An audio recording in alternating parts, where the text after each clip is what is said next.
neste momento, Deus, através desta emissora, leva até você mais um programa de fé, com mensagens, hinos e orações a seu favor.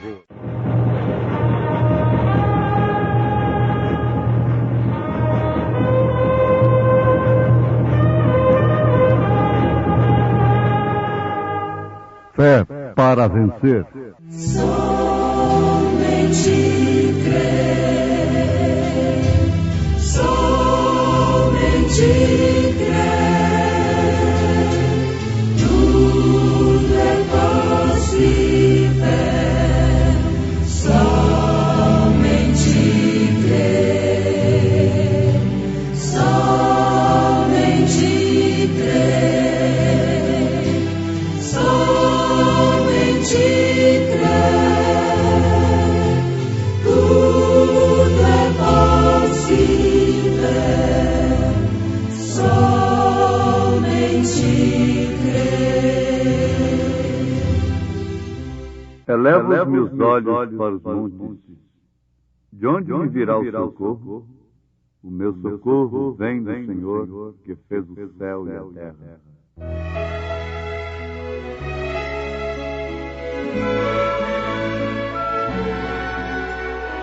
Cristo disseste que irias guardar-me e prometeste para sempre amparar-me.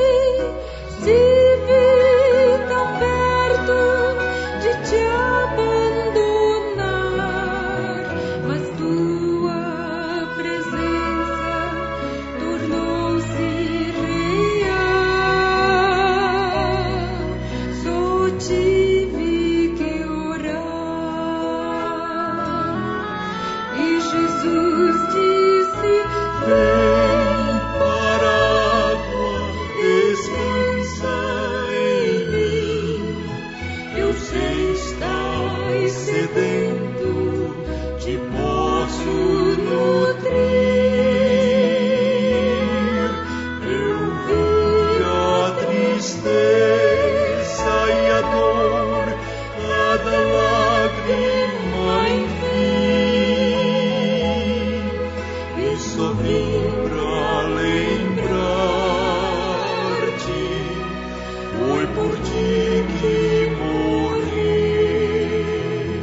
Deus vos abençoe, ouvintes, através de sua palavra, vivificada pelo Espírito Santo da graça.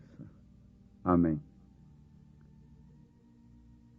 Uns homens jogadores passavam a noite jogando e bebendo numa cantina. Certa noite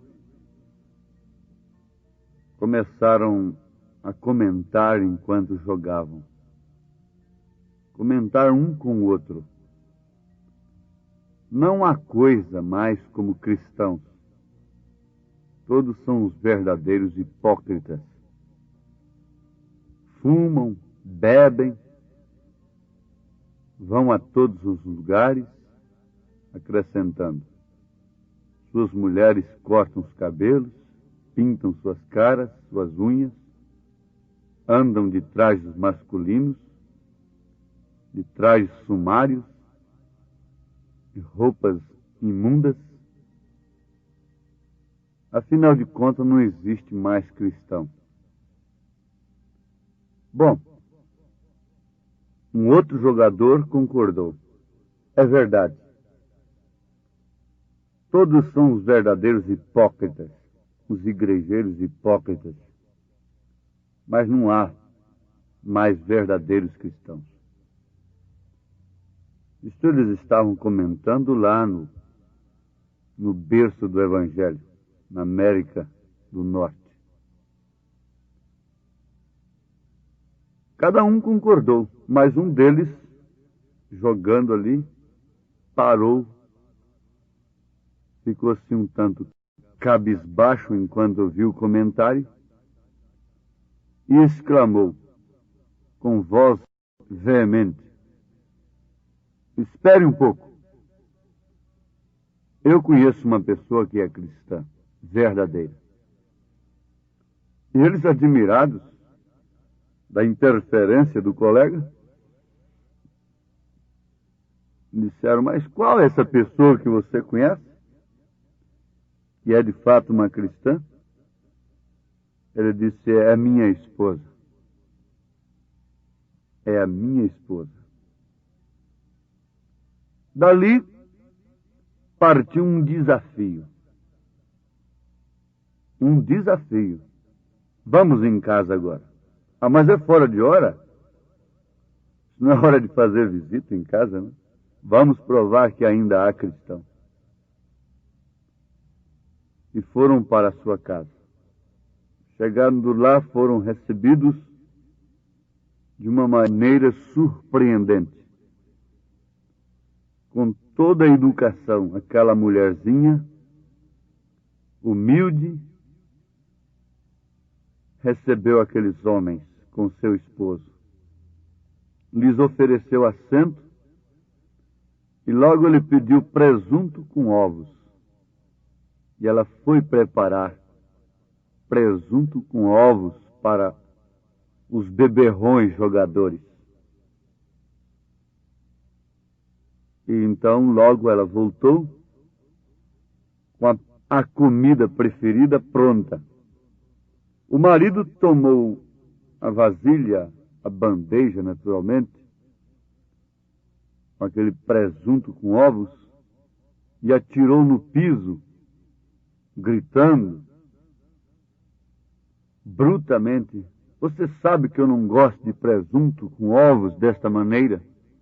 E por que você me faz isso? Ela disse: ó, querido, me desculpe, eu vou fazer outros. Se desculpou com aqueles colegas beberrões, jogadores, apanhou o presunto com ovos no piso, limpou o piso e voltou para a cozinha. E de lá da sala eles ouviram aquela voz humilde, cantando: carregaria Jesus a sua cruz sozinho? Porventura, não carregaria eu também a minha? O resultado, ouvintes, foi este. é que logo o Espírito de Deus desceu naquele lar. O ambiente foi completamente transformado. E aqueles jogadores foram salvos ali mesmo, inclusive o marido da mulherzinha cristã. Sem palavras, disse São Pedro, na sua primeira carta, capítulo 3. Ela ganhou o seu marido bêbado jogador com os demais jogadores. Essa é uma mulher pregadora. Ali está o púlpito da mulher. Este é o púlpito que Deus deu para a mulher. Dali ela pode ganhar marido, pode ganhar outras pessoas. É a plataforma dela que Deus deixou para ela. Mas vamos destacar uma coisa aqui, nesta história, que é um fato real, sobre o desafio daquele homem. Um momento, eu conheço uma pessoa que é cristã. Naturalmente, Elias, em um outro extremo, sendo ele um homem de Deus, não um jogador, não um bêbado, mas um profeta de Deus, depois de pregar corajosamente contra Jezabel e Acabe e a prostituição de Israel, então se escondeu numa caverna, achando que só existia ele de resto.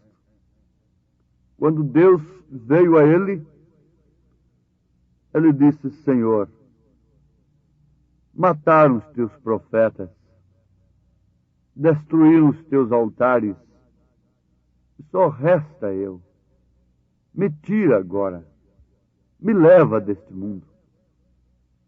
Mas Deus disse para ele: Elias, ainda existem 7.000 que não se dobraram diante de Baal. Ainda há coisa como cristãos, ainda há moças, ainda há moços, ainda há mulheres, ainda há homens, ainda há crianças que temem o nome do Senhor, que não têm se acovardado diante da opressão maligna deste século, porque o diabo tem feito uma pressão terrível, tomando posse de todos os meios pelos quais um pai de família deve ganhar o seu pão de cada dia.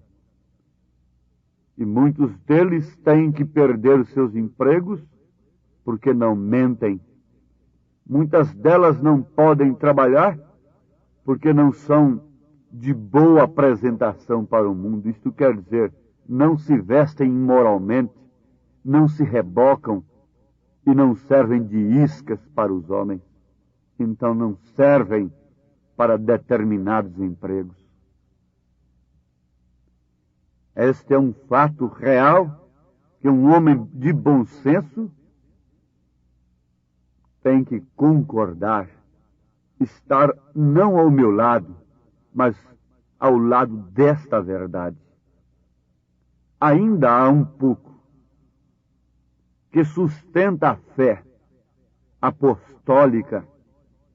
Ainda há alguém que sustenta a fé de José, a fé de Daniel. Eu não posso deixar de pregar falando nessas pessoas. É o evangelho que eu conheço.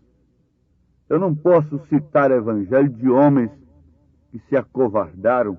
Eu não posso pregar evangelho de Zedequias. Eu tenho que pregar evangelho de Micaías. Eu não posso pregar evangelho de Ananias. Eu tenho que pregar evangelho de Jeremias. Aqueles que conhecem a Bíblia entendem, estão compreendendo o contraste que existe entre um e o outro. Se é que eu quero pregar a verdade para o povo, então eu devo pregar a vida destes homens, os quais constantemente tenho citado e continuarei citando. São homens que já selaram seu testemunho com seu sangue, com suas vidas.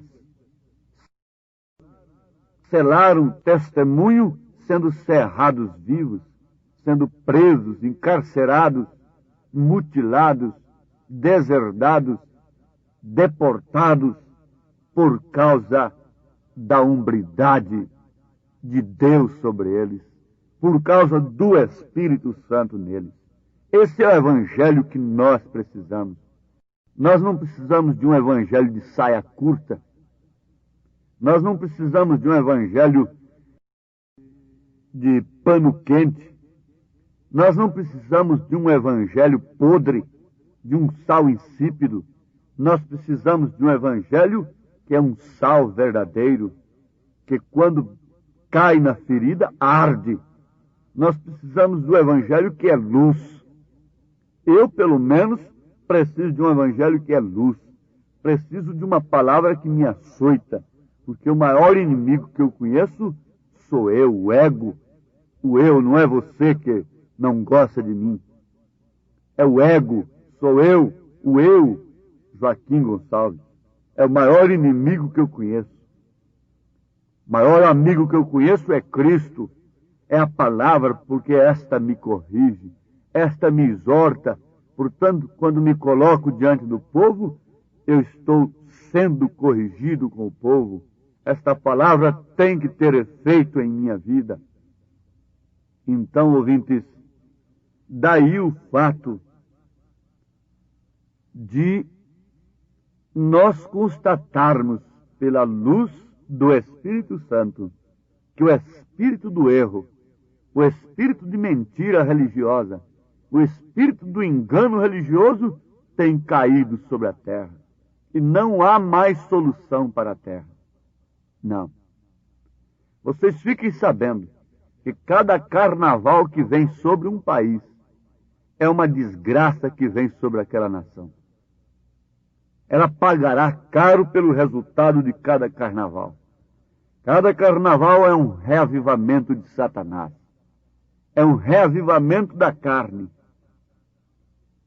Isto é certo, e vocês esperem sempre o resultado acompanhando. Mas nunca observam. Tem olhos, mas não veem. Tem ouvidos, mas não ouvem.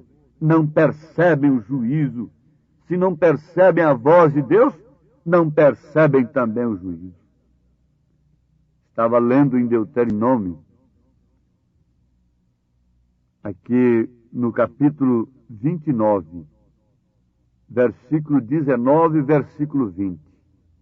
E aconteça que, ouvindo as palavras desta maldição, vocês leiam o capítulo 29 de Deuteronômio,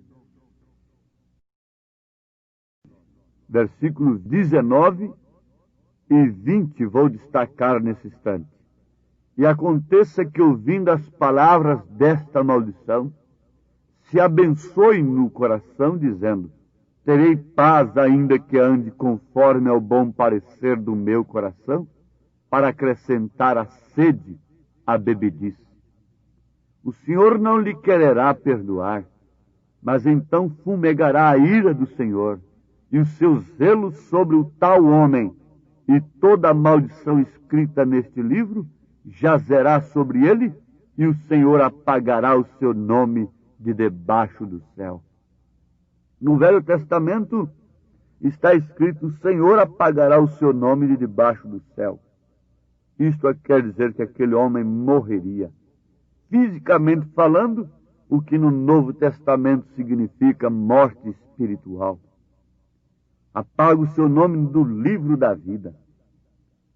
Oh, que tristeza, que grande tristeza e que desgraça terrível é quando o homem está na maldição e diz: não, terei paz no coração. Meu coração não condena. E começa a andar sob o seu bom parecer, enchendo o seu coração de males, de malícias, de adultérios, desejando a mulher do próximo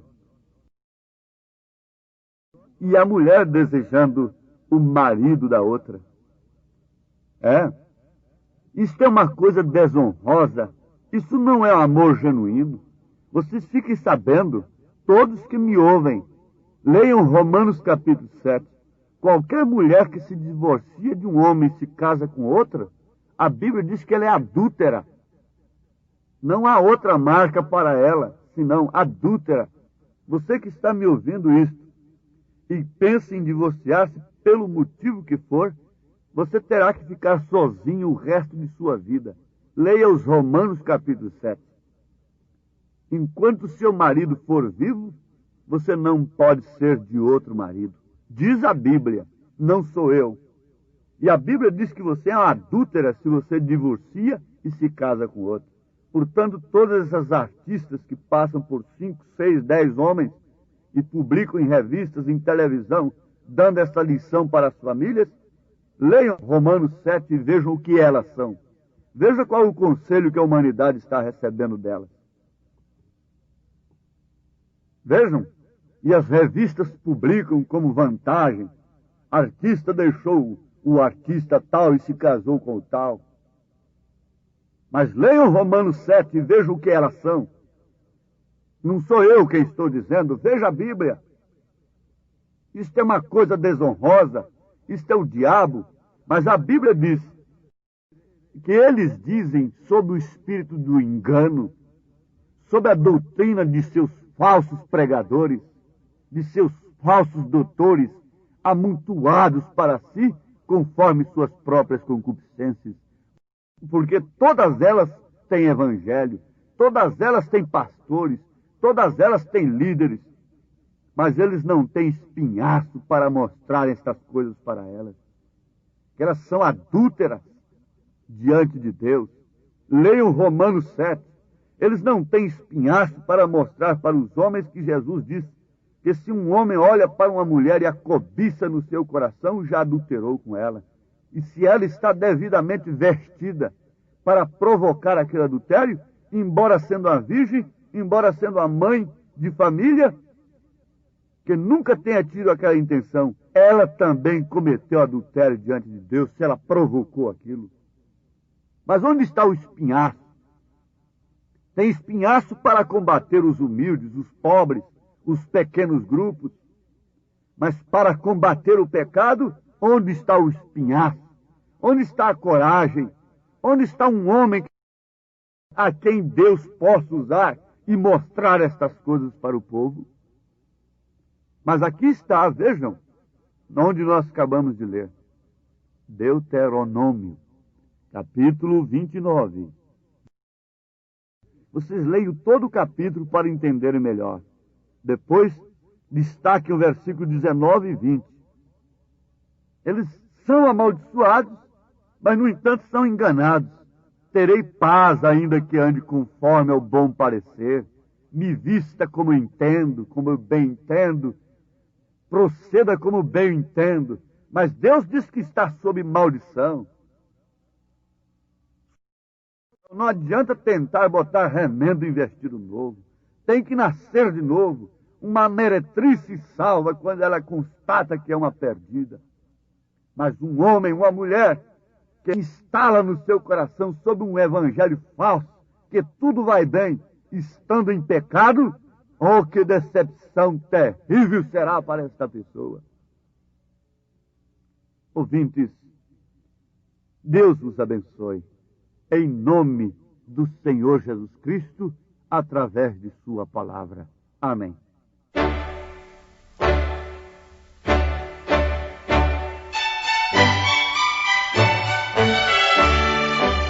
Ouvintes, escreva-nos pela caixa postal de número 15.020, 15020, CEP 74.501-970, Goiânia, Goiás. O nosso endereço na internet é www.apalavraoriginal.org.br. Volte a nos ouvir amanhã novamente neste mesmo horário, nesta emissora, se o Senhor nos permitir, com fé no Filho de Deus, a fé que vence o mundo.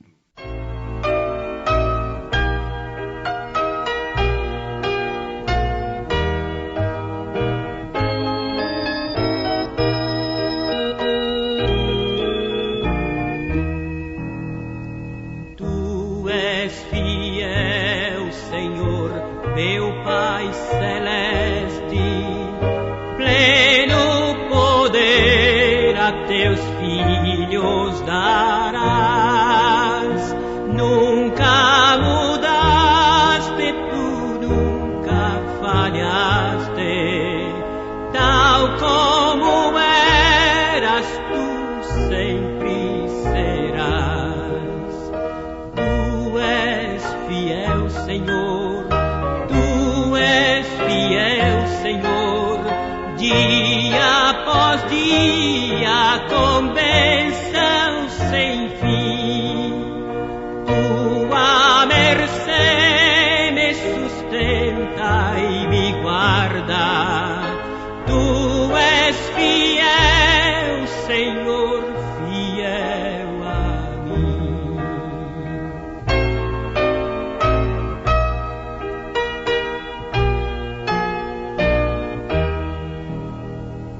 Pleno perdão, tu das paz, segurança.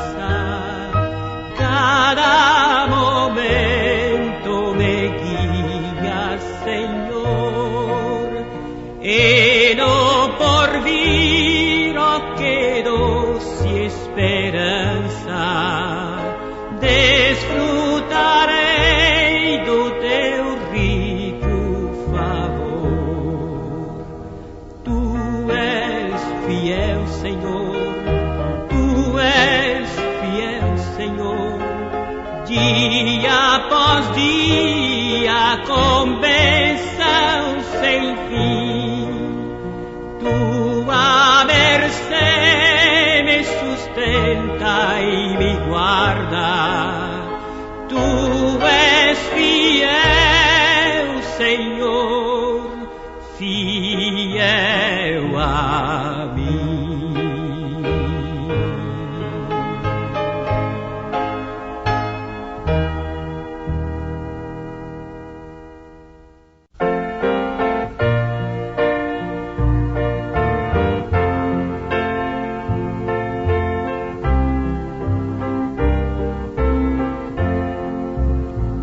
A cada passo que eu dou na vida é um degrau a mais que subo ao céu.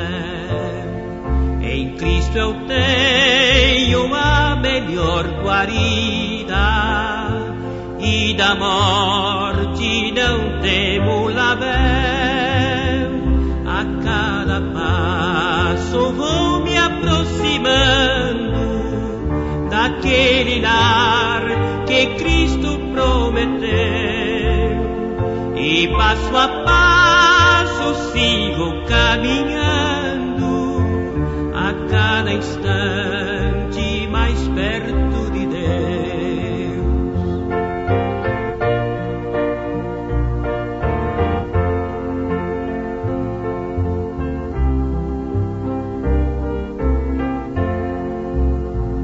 Estou seguro em suas mãos divinas, que me conduzirão ao santo lar. Em Cristo tenho a chave certa que abre o portal da glória celestial. A cada passo vou me aproximando daquele lar que Cristo prometeu, e passo a passo sigo caminhando, a cada instante mais perto de Deus.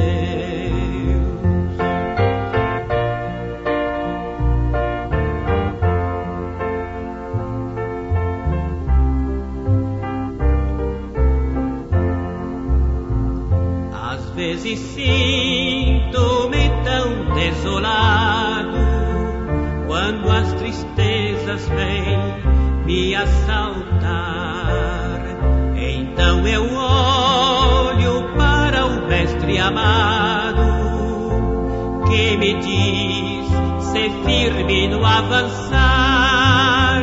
A cada passo vou me aproximando